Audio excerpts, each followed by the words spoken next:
महाराष्ट्र के गढ़चिरौली जिले में आज C60 के साथ मुठभेड़ में 12 नक्सली मारे गए माओवादी नक्सलियों के पास से कई घातक हथियार बरामद हुए। C60 फोर्स महाराष्ट्र पुलिस की नक्सलियों से निपटने के लिए खास तरह की प्रशिक्षित टीम है।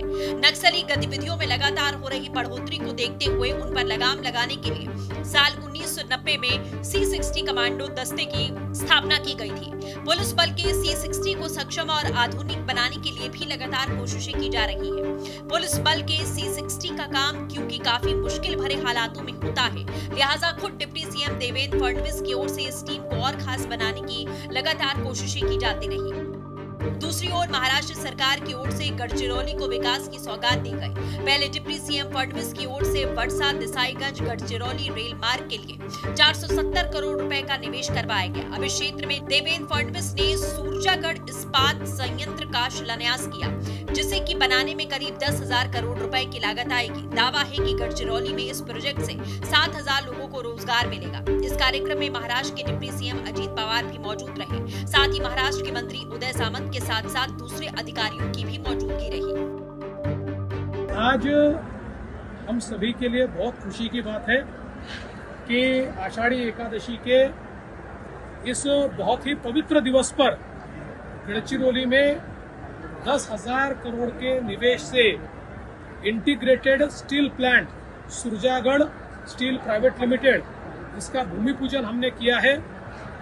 इसके कारण यहाँ पर जो स्थानिक लोग हैं, आदिवासी है, इनको बहुत फायदा मिलेगा, उनको रोजगार मिलेगा।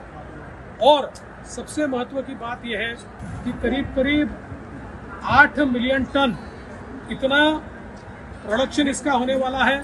4 मिलियन टन का और प्रोडक्शन लॉयड्स के माध्यम से हो रहा है। चामोर्शी में भी करीब 35,000 करोड़ की इन्वेस्टमेंट वहां पर आ रही है, जिसमें 20,000 लोगों को रोजगार मिलने वाला है। और ये सारे प्रोजेक्ट्स हम जब कंप्लीट करेंगे तो महाराष्ट्र का जो स्टील प्रोडक्शन है उसका 30% स्टील प्रोडक्शन ये अकेला गढ़चिरौली करेगा। हमने जो कहा था स्टील सिटी होगी, उसकी ओर गढ़चिरौली बढ़ रहा है। विशेष रूप से हम हमेशा ये कहते थे कि गढ़चिरौली ये महाराष्ट्र का आखिरी गांव नहीं है, आखिरी शहर नहीं है, या आखिरी जिला नहीं है। वहां से महाराष्ट्र शुरू होता है, वो पहला जिला है। उस प्रकार से गढ़चिरौली को परिवर्तित करने का काम हमारे सरकार के माध्यम से हो रहा है। और ये करते हुए हमने जितने MOU किए और जितने इनके साथ हमने समझौते किए और इनको जमीन दी या जो भी हमने फैसिलिटी दी, उन सब में हमने कहा है 80% रोजगार ये स्थानिक लोगों को देना पड़ेगा। और उसी प्रकार से हम लोगों ने इसकी शुरुआत की है। इस प्रोजेक्ट की फिनिशिंग स्टील उत्पादन की क्षमता 8 मिलियन टन हो जाएगी। पहले लॉयड्स के निवेश से 4 मिलियन टन की क्षमता स्थापित हुई। इन दोनों प्रोजेक्ट के कारण महाराष्ट्र के कुल फिनिश स्टील उत्पादन में 30% योगदान केवल गढ़चिरौली का होगा। चारमोशी में काकीनाडा बंदरगाह तक जलमार्ग द्वारा इस क्षेत्र को जोड़ने की योजना पर भी काम चल रहा है। दावा ये भी है कि आने वाले समय में चारमोशी में 35,000 करोड़ के निवेश से की जाएगी, जिससे कि 20,000 युवाओं को रोजगार मिल सके। हालांकि ये भी वादा रह गया, विकास के नाम पर हो रहे काम से पर्यावरण के साथ कोई खिलवाड़ नहीं होगा। जो स्थानीय मंदिर हैं, उसके आसपास कोई खनन नहीं होगा। इसके अलावा कंपनियों पर किसी भी जमीन को सस्ते दामों पर न खरीदने और जल जमीन जंगल के संरक्षण की शर्तें भी लगाई गई हैं।